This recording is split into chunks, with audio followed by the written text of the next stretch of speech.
Hello दोस्तों, एने horror stories YouTube channel में आपका स्वागत है। मैं हूं सात्विकी द्विवेदी। तो दोस्तों सुनिए आज की भूतिया कहानी।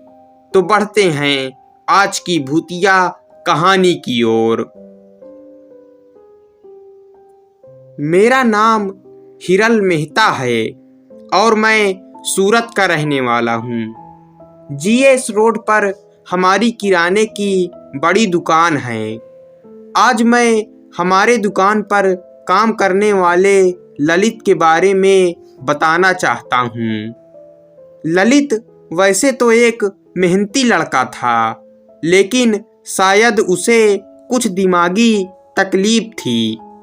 उसे गुस्सा काफ़ी जल्दी आ जाता था और वो थोड़ा मुंह फट भी था।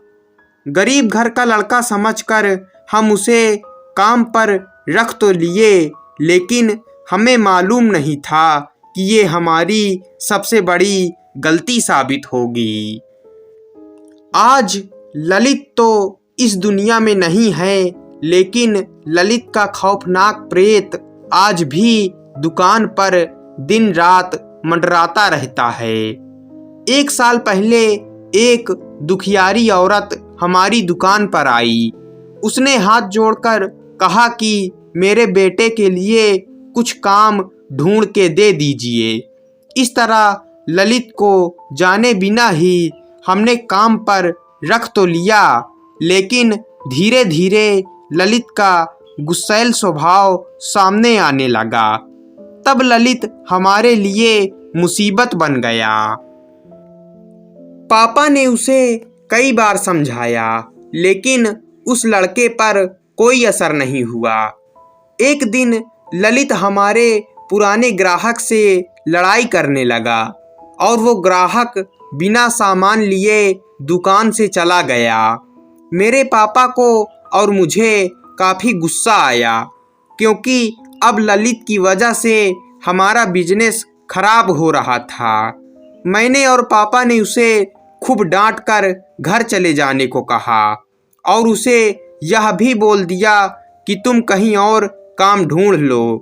ललित गुस्से में तिलमिलाता हुआ अपनी साइकिल लेकर घर की ओर चला गया। हम भी अपने काम में जुट गए। तभी अचानक ललित फिर से दुकान के सामने आ गया। ललित के सिर से खून बह रहा था, तो हमें चिंता हुई। हम फौरन उसके पास दौड़ गए और उससे पूछने लगे कि क्या हुआ। ललित कुछ बोल नहीं रहा था। हम भी टेंशन में आ गए कि क्या करें। पापा ने मुझे दवाई लाने मेडिकल स्टोर भेजा ताकि उसकी मरहम पट्टी की जा सके। अभी मैं दवाई लेकर आया ही था कि मेरे पापा के फ़ोन की घंटी बजी। पापा ने फ़ोन उठाया और बात की। फ़ोन पर कोई पुलिस ऑफिसर था। उस पुलिस वाले ने कहा कि आपकी दुकान पर कोई ललित नाम का लड़का काम करता था क्या? पापा ने फौरन हाँ कहा। उसके बाद उस पुलिस वाले ने कहा कि आप जल्दी से मेन रोड पर आ जाइए। उस लड़के का एक्सीडेंट हो चुका है और उसकी मौत हो चुकी है। ये बात सुनकर मेरे पापा के तो पसीने छूट गए। मैंने पूछा कि क्या हुआ, तो पापा ने कहा कि ललित तो मर चुका है। हम दोनों ने मुड़कर देखा तो पता चला कि हमारी दुकान से ललित और उसकी साइकिल गायब थे। यानी कि जो अभी अभी हमारी दुकान पर आया था वो ललित का प्रेत था। हम घटना स्थल पर गए तो हमने देखा कि ललित की साइकिल ट्रक के पहिए के नीचे कुचली पड़ी थी और ललित के सिर पर गहरी चोट आई थी, जिसकी वजह से वहीं पर उसकी मौत हो चुकी थी। कई लोगों ने इस बात की पुष्टि भी कर दी। मेरे पापा ने ललित का अंतिम संस्कार करवाया और उसकी माँ को 2 लाख रुपए भी दिए। और कभी कभी पापा ललित की माँ के घर किराने का सामान भी मुफ्त में भिजवा दिया करते हैं। आज भी कई बार ललित का प्रेत हमारी दुकान में नजर आता रहता है। कभी कभी दुकान के बाहर साइकिल के साथ ललित खड़ा नजर आता है और हमारे कई ग्राहक को भी ललित डराता रहता है। शायद मरने के बाद भी ललित के गुस्सैल स्वभाव ने उसका पीछा नहीं छोड़ा है।